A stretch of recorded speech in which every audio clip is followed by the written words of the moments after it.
एप्रिलचा कडाक्याचा उन्हाळा, तापमान 40 अंशाच्या पुढे जात आहे आणि याच काळात राज्यातील लाखो विद्यार्थ्यांना परीक्षा द्यायची आहे. इयत्ता दुसरीपासून ते 8वीपर्यंतच्या विद्यार्थ्यांसाठी घेण्यात येणारी पॅट म्हणजेच निपुणता आधारित मूल्यमापन चाचणी परीक्षा आता वादाच्या भोवऱ्यात सापडली आहे. पालक म्हणतात मुलांवर अन्याय होतोय, शिक्षक संघटना म्हणतात वेळापत्रक अयोग्य आहे आणि शिक्षण विभाग मात्र सांगतोय ही चाचणी आवश्यक आहे. मग खरंच या परीक्षेभोवती एवढा वाद निर्माण का झालाय?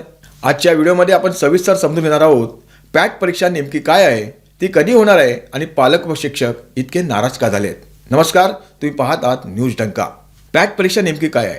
राज्यातील इयत्ता दुसरी ते 8वीच्या विद्यार्थ्यांच्या शिकण्याच्या पातळीचे मूल्यमापन करण्यासाठी दरवर्षी पॅट परीक्षा घेतली जाते. ही परीक्षा राज्य शैक्षणिक संशोधन आणि प्रशिक्षण परिषद म्हणजेच राज्य शैक्षणिक संशोधन व प्रशिक्षण परिषद आयोजित करते. या चाचणीत मुख्यतः 3 विषयांचा समावेश असतो. प्रथम भाषा, गणित आणि तृतीय भाषा म्हणजेच इंग्रजी. या परीक्षेचा उद्देश विद्यार्थ्यांना नापास करणे नसून त्यांच्या शिकण्याच्या क्षमतेचे मूल्यांकन करणे आणि शिक्षण पद्धतीत सुधारणा करणे हा आहे. महत्त्वाची गोष्ट म्हणजे या परीक्षेला राज्यभरातील लाखो विद्यार्थी बसतात. अंदाजे 60 ते 70 लाख विद्यार्थी या चाचणीत सहभागी होतात असे शिक्षण विभागाचे म्हणणे आहे. म्हणजेच ही फक्त एक साधी परीक्षा नसून राज्याच्या शिक्षण व्यवस्थेचा मोठा आढावा घेणारी प्रक्रिया आहे. मात्र यंदा जाहीर झालेल्या वेळापत्रकामुळे मोठा वाद निर्माण झाला आहे. वादाचे कारण नेमके काय?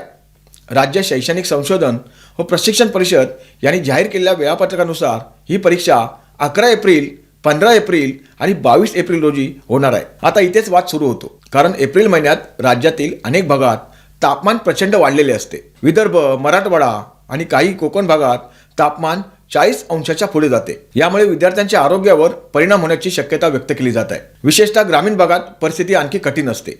अनेक शाळांमध्ये पुरेसे पंखे नसतात. काही ठिकाणी वीज पुरवठा खंडित होतो, तर काही ठिकाणी पिण्याच्या पाण्याचीही कमतरता असते. अशा परिस्थितीत एप्रिलच्या उकाड्यात परीक्षा घेणे विद्यार्थ्यांसाठी अधिकच अवघड ठरू शकते.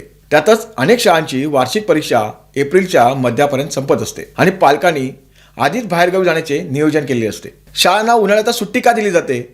तर कारण सरकारला माहीत आहे की एप्रिल मे महिन्यातील उकाडा लहान मुलांसाठी त्रासदायक असतो. तापमान 40 अंशाच्या पुढे जाते, उष्माघाताचा धोका असतो आणि त्यामुळे दरवर्षी उन्हाळी सुट्टी दिली जाते. मग प्रश्न असा आहे, जेव्हा उकाड्यामुळे शाळा बंद ठेवण्याचा निर्णय घेतला जातो तेव्हाच त्या उकाड्यात लहान मुलांना परीक्षा देण्यासाठी शाळेत बसवणे कितपत योग्य आहे?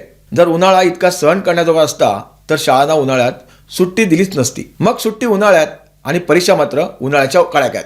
हा विरोधाभास नाही का? हा कुठला न्याय? हा प्रश्न आता पालक आणि शिक्षक उघडपणे विचारू लागले. अनेक पालकांनी या वेळापत्रकावर नाराजी व्यक्त केली आहे. मुंबईतील हेमा कुलकर्णी म्हणतायत, एप्रिलच्या शेवटच्या आठवड्यात इतका उकाडा असतो की लहान मुलांना शाळेत पाठवणेही कठीण होतं. अशा वेळी परीक्षा घेणे योग्य वाटत नाही. पुण्यातील चिन्मय देसाई यांचे म्हणणे आहे, आमच्या मुलांची वार्षिक परीक्षा आधीच संपते. आम्ही गावाला जाण्याचे तिकीट काढलेले असते. अचानक या तारखा आल्यामुळे सगळं नियोजन बिघडतं. रत्नागिरीतील सुरेंद्र खेडेकर या पालकाचे मतही असेच आहे. जरी परीक्षा इतकी महत्त्वाची असेल तर ती मार्चमध्ये घ्यायला हवी होती. एप्रिलच्या उकाड्यात मुलांना बसवणं म्हणजे त्रासच आहे. फक्त पालकच नाही तर शिक्षक संघटनाही या वेळापत्रकावर नाराजी व्यक्त केली आहे. त्यांच्या मते सर्वात मोठी समस्या म्हणजे निकाल तयार करण्यासाठी मिळणारा कमी वेळ. कारण अनेक शाळांना 2 मे पासून उन्हाळी सुट्टी लागते. याचा अर्थ 22 एप्रिलला शेवटचा पेपर झाल्यानंतर शिक्षकांकडे निकाल तयार करण्यासाठी अवघे 8 ते 10 दिवस उरतात. मुंबईतील एका शिक्षकाने सांगितले, एका शिक्षकाकडे कमीत कमी 60 ते 100 विद्यार्थ्यांचे वर्ग असतात. किमान 5 विषयांच्या उत्तरपत्रिका तपासायच्या असतात. एवढ्या कमी वेळात अचूक निकाल तयार करणे कठीण आहे. ठाण्यातील एका मुख्याध्यापकाने सांगितले, निकाल तयार करण्याची प्रक्रिया खूप मोठी असते. उत्तरपत्रिका तपासणे, गुण नोंद करणे, अंतिम निकाल तयार करणे या सगळ्यासाठी किमान 10 ते 12 दिवस लागतात. दादरमधील एका शिक्षकाचे मते तसेच आहे. आधीच शिक्षकांवर विविध प्रशासकीय कामांचा ताण असतो. त्यात एवढ्या कमी वेळात निकाल तयार करण्याची जबाबदारी दिली तर ताण वाढणारच आहे. शिक्षकांचे म्हणणे असे आहे की या काळात फक्त त्यांना परीक्षेचे पेपर तपासायचे नसतात, तर शाळेचे वार्षिक अहवाल, पुढील शैक्षणिक वर्षाची तयारी, प्रवेश प्रक्रिया आणि विविध प्रशासकीय कामेही त्याच काळात करावी लागतात. या परिस्थितीचा सर्वात मोठा परिणाम विद्यार्थ्यांवर होऊ शकतो, कारण उन्हाळ्याच्या उकाड्यात लहान मुलांना सलग परीक्षा देणे कठीण जाते. आरोग्य तज्ज्ञांच्या मते उष्माघात, निर्जलीकरण आणि थकवा यासारख्या समस्या निर्माण होऊ शकतात. विशेषतः ग्रामीण भागात पाण्याची टंचाई असल्याने परिस्थिती आणखी कठीण होते. याशिवाय उन्हाळ्याच्या सुट्टीची वाट पाहणाऱ्या लहान मुलांसाठी अचानक परीक्षा असल्याची घोषणा मानसिक तणावही निर्माण करू शकते. अनेक पालकांचा एक मोठा प्रश्न असा आहे, जर मुलं या परीक्षेला गैरहजर राहिली तर काय होईल. शिक्षण विभागाच्या नियमानुसार पॅट परीक्षा ही निदानात्मक चाचणी आहे, म्हणजेच ती विद्यार्थ्यांना नापास करण्यासाठी नाही. विद्यार्थी गैरहजर राहिला तरी त्याचा पुढील वर्गात प्रवेश रोखला जात नाही.